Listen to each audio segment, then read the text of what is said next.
Hello and welcome to the Lost Media Chronicles, a show of which goes over various lost movies, music, art, you name it. Well, we've reached the end of Halloween month, and I'm dressed as Max from Where the Wild Things Are in order to close things off. Where the Wild Things Are is a children's book published by Maurice Sendak in 1963. It inspired multiple adaptations and captured the imaginations of millions. However, there seems to be a laundry list of lost and allegedly lost media connected to these adaptations. And today we'll be talking about that lost media. So, without any further ado, let the Wild Rompus start! Our story starts in the 1950s. Fledgling illustrator Maurice Sendak made moderate money making illustrations for children's books throughout the decade, but never found true breakout success. Wanting to break into the author business, he thought about ideas for a unique book. He came up with the premise of a child throwing a temper tantrum, upsetting his mother, and being sent to bed without supper. The boy then fantasizes about going to a land with wild horses. After realizing that this land isn't as great as it seems, the boy returns home and finds supper waiting for him. Sendak realized that horses were complicated to draw and focused his attention elsewhere.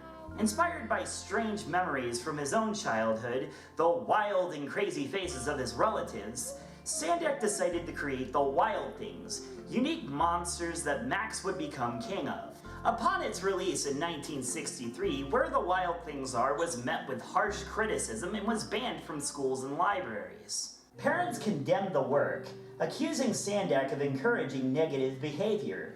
It took 2 years for schools and critics to relax their views, and 30 years for the work to be recognized as a masterpiece. The book tells a very beautifully simple and vague story, which has so many different angles that could be taken on it. Adapting the work is definitely no simple task. There was the animated short released in 1973 created by Weston Wood Studios. This 5-minute short took 5 years to complete due to protests from Sendak. The original had audio done by Alan Smith. In 1988, it was updated with new music and narration by Peter Schackel. Both versions of the short are incredibly easy to find on YouTube and in classrooms around the world.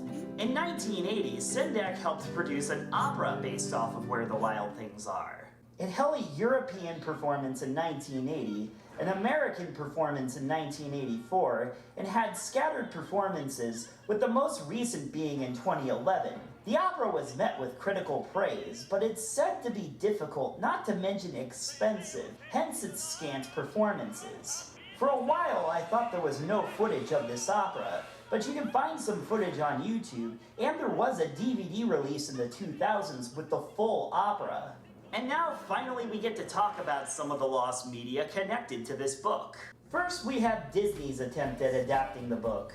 In the early 80s, future Pixar mastermind John Lasseter thought of an idea of making Where the Wild Things Are part of the Disney animated canon. He thought about implementing the then new technology of CGI animation with traditional 2D animation. A sample was made which impressed the company, but Disney scrapped the idea for unknown reasons. The sample was broadcasted on the Disney Channel and has been widely recorded, and it looks amazing. According to some sources, there were other elements made for the movie. Other sources say that this is all that exists of this attempted adaptation. What could have been a Disney classic now remains just a few storyboard elements in a finished animated sample. It could have been an early break for Lasseter, who ended up leaving Disney and starting Pixar, and we all know how that turned out. A few other offers were made to Sendak throughout the 80s and 90s, most of which he turned down.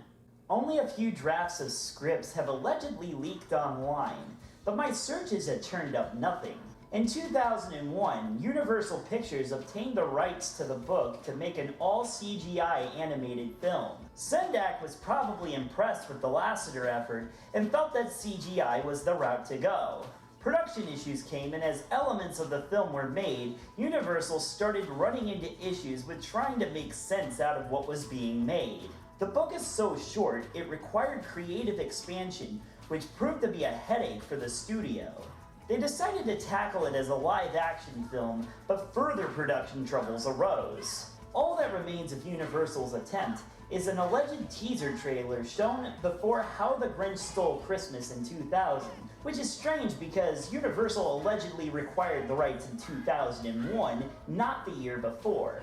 But several eyewitnesses say they saw the trailer, and yet I can't seem to find it anywhere online. No storyboards, no animation tests, no designs, nothing. Everything from this adaptation remains elusive. In 2005, legendary indie filmmaker Spike Jonze was attached to the project. Disagreements between him and Universal, and Universal's frustration with the project, caused them to let Jonze walk away with it, releasing the rights themselves. Jonze took the idea to Warner Bros., who greenlit it, and production began. Troubles continued, including trying to cast the perfect actor for Max, large, heavy, bulky costumes for the Wild Things, the last-minute recasting of Michelle Williams, an uncooperative dog causing hours of reshoots of one scene. The list goes on. Despite these complications, Where the Wild Things Are was finished and released in 2009. The movie is one of my favorites. It's a highly underrated classic. It takes a 10-sentence book and creates an entire universe out of it. It explores the minds of children, and child psychologists love to analyze the film. The strange thing is, upon release, the movie was met with the same type of disdain and criticism as the book. As the years go by, it's getting recognized as one of the best movies of the 2000s. Kids, who were originally too scared to watch the movie, are now clinging to it. Now there's one more piece of lost media connected to this book and movie, which involves one of my all-time favorite bands, so I get to geek out.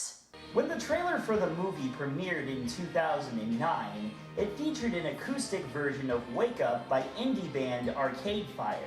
After that, the band confirmed that they were composing a soundtrack for an upcoming movie. This started rumors that the band were going to be composing the music for Where the Wild Things Are. When the movie and its soundtrack were released, it had a score mostly by Karen O from the Yeah Yeah Yeahs. The music is great and it really fits the movie, however, one has to wonder what an Arcade Fire helmed soundtrack would have been like. A major motion picture that featured an Arcade Fire score was released, but that was the box. Nobody from the band has confirmed or denied claims of working on Where the Wild Things Are. Worse still is that the acoustic version of Wake Up can be found online, in the 30-second portion that was featured in the trailer. The full version of the song has yet to surface anywhere. Yeah, I know, it's only the acoustic version, but it differs greatly from the original version of the song that was on Funeral. And I am obsessed with Arcade Fire. I wrote a 3-hour-long musical based off of their work. Some fans got turned on to these guys because of the version of the song that was in the trailer. And a full version does exist, as it was played frequently at Best Buy near the time of the film's release. Where the Wild Things Are has so much lost media connected to it because of how hard it is to adapt. It's a classic story that was incredibly short, but had so much that could be explored. Disney, Universal, and even several small-time writers tried to expand on its concept, and it was the mastermind of Spike Jonze that finally achieved it. It's fascinating to see how many different attempts were made just to get this thing onto the big screen. The film's legacy is important to document, with these unfinished adaptations needing to see the light of day. For me, Where the Wild Things Are was a very important part of my childhood. I remember sitting in class as a kindergartner, suffering from early effects of undiagnosed OCD and ADD. I was terrified of these big inflatable letters that my teacher used to teach us the alphabet. These letters would have their own personalities and faces. I'd have nightmares about them and not want to go near them. One day, our teacher sat us down and read Where the Wild Things Are. The idea of following your imagination and learning to let go must have resonated with me. I remember bugging my teacher during recess and lunch to read the book to me again. I became more excited to find out what new letter of the alphabet would be introduced to the class. I remember being so excited to inflate Mrs. Q myself. It's really stupid, I know, but I feel like the book helped me, and years later it still resonates. Where the Wild Things Are makes us feel like we can make sense of our own convoluted imaginations. It tells us that it's okay to be flawed, and that we learn our most valuable lessons by getting ourselves into trouble. If we don't make mistakes, we don't learn, we don't grow. And that's why the book is so beloved. Kids are weird, adults are weird, people in general are just weird. And the book just embodies that weirdness for us. Well, that about does it for Halloween month. Join us next time when we talk about a bunch of people dragging giant balloons through the city of New York. That one might have been a bit too obvious. See you later! Hello guys, and thank you again for watching. If you liked what you saw today, please just click that subscribe button and check out some of my other material. I'm not going to sit here and talk about it for too long because this video's already going on long enough. Catch you later, and thank you again.